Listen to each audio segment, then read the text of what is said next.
Presentation on Charlie Chaplin. He was an early 1900s performer and director. He had influence over a lot of movies, and he won quite a few Academy Awards and other awards along with it.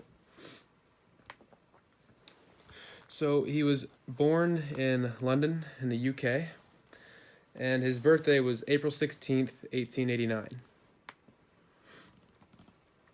He was orphaned at a very young age, and during his life he was known for running around with younger actresses and having a lot of affairs. He married and divorced 4 times, well, divorced 3 times. He finally settled down with his 4th wife, and then he remained married until he died. Okay, so his accomplishments. He was the most famous producer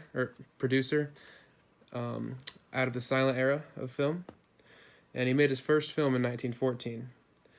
In his first year, he developed the character the Tramp, which was his signature character.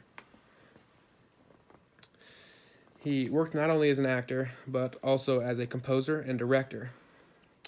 He was the co-founder of United Artists, and he started to make films with sound after 1927, although the ones without sound are more famous. So the amount of films he made in his career, he made over 28 films that influenced over 35. He acted and played and made over 35. A few extremely popular films that he made are Modern Times, City Lights, and The Circus.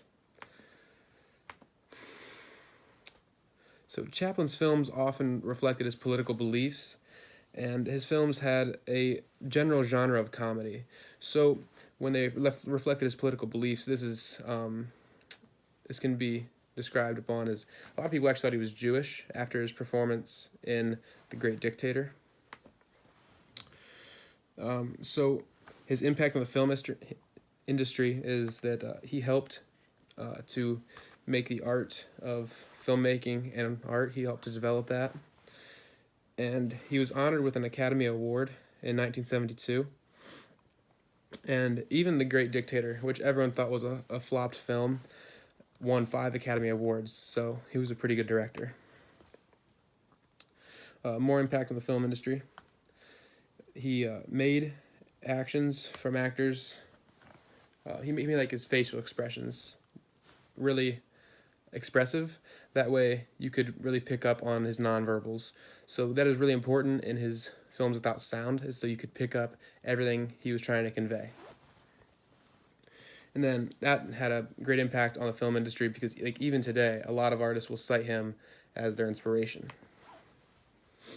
So throughout his career, he began acting when he was 8 years old, and at 18, he actually started traveling with a little team, and he joined a famous comedy director, Mark Sennett, and he often faced ridicule and challenges because he was suspected to have communist ties. And in 1972, he received an honorary Academy Award for the effect that he had on the film industry. And at the end of his career, he was worth $400 million, and adjusted to today's inflation, that is much more. Rumors spread that he was Jewish after he played a Jewish barber and Adolf Hitler in his play The Great Dictator. So as you can see, his beliefs often did impact his films. So his death, he was 88 years old when he died, and he died in 1977. And he died in Switzerland, his home. And in 1978, a year after his death, his body was stolen from the grave.